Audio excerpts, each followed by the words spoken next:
Hello students, तो हम लोग ऑब्जेक्टिव क्वेश्चंस की तैयारी कर रहे हैं क्लास 12 के लिए। और ऐसे में आज तीसरे ऑथर्स के साथ मैं प्रेजेंट हूँ आप लोगों के सामने।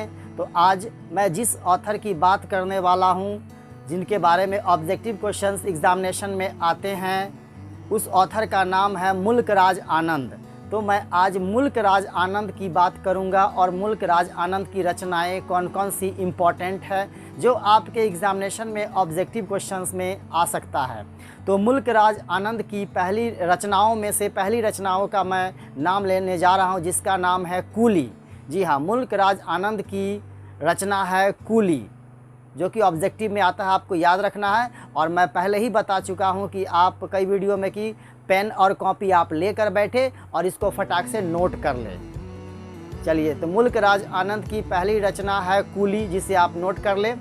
चलिए, अगली रचना की बात करें तो मुल्क राज आनंद की अगली रचना है द प्रिंस।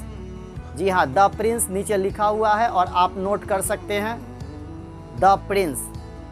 इनकी तीसरी रचना है अनटचेबल।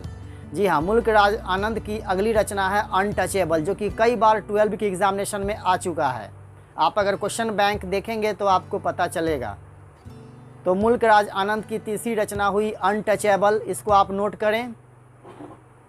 अगली रचना इनकी है अक्रॉस द ब्लैक वाटर्स। जी हाँ, अक्रॉस द ब्लैक वाटर्स इनकी रचना है, नोट कर लीजिए आप फटाक से, जल्दी से देर मत कीजिए क्योंकि मैं अगली रचना के बारे में बताऊंगा।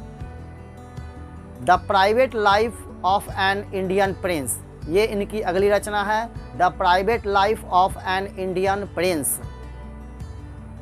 चलिए आगे बढ़ूँ मैं, नोट कर लिया होगा आप लोगों ने। चलिए आते हैं मुल्क राज आनंद की अगली रचनाओं की बात करें तो two lives and a bird, नोट करें फटाफट, two lives and a bird, ये इनकी रचना है। अगली है the lost child. The lost child भी कई बार एग्जामिनेशन में आ चुका है। तो मुल्क राज आनंद की ये रचना कई बार एग्जाम में पूछा जा चुका है, द लॉस्ट चाइल्ड। चलिए, इनकी अगली रचना है द बिग हार्ट, नोट करते जाइए फटाफट, द बिग हार्ट, इनकी रचना है द बिग हार्ट।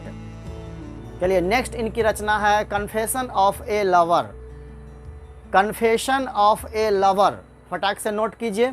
अगर मैं जल्दी बोल रहा हूँ तो आप वीडियो को पॉज करके भी बोल सकते हैं और साथ ही कमेंट करके आप अपना सुझाव जरूर दें। The confession of a lover. चलिए, नेक्स्ट इनकी रचना है the morning face. The morning face Mulk Raj Anand की रचना है, the morning face. Seven ages of man.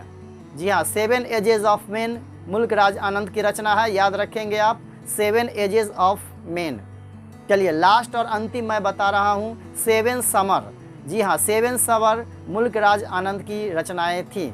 चलिए, मैं एक बार फिर से मैं मुल्क राज आनंद की महत्वपूर्ण रचनाओं को बता दूं जो आपके ऑब्जेक्टिव में आ सकता है। आप ध्यान से देखें और एक बार नोट भी कर सकते हैं। तो इनकी महत्वपूर्ण रचनाएं थी coolie, the prince, untouchable, across the black water, the private life of an Indian prince, two lives and a bird, the lost child, the big heart, confession of a lover, the morning face, seven ages of man, seven summer. आप चाहे तो इस का screenshot भी यहाँ पे ले सकते हैं। अगर स्क्रीनशॉट आप ले लेते हैं तो क्या होगा कि आपका ये पूरा लिखा हुआ एक साथ आपके मोबाइल में ही रह जाएगा। Thank you very much, wish you all the best. फिर कल मिलता हूँ अगले ऑथर के साथ। Okay, all the best.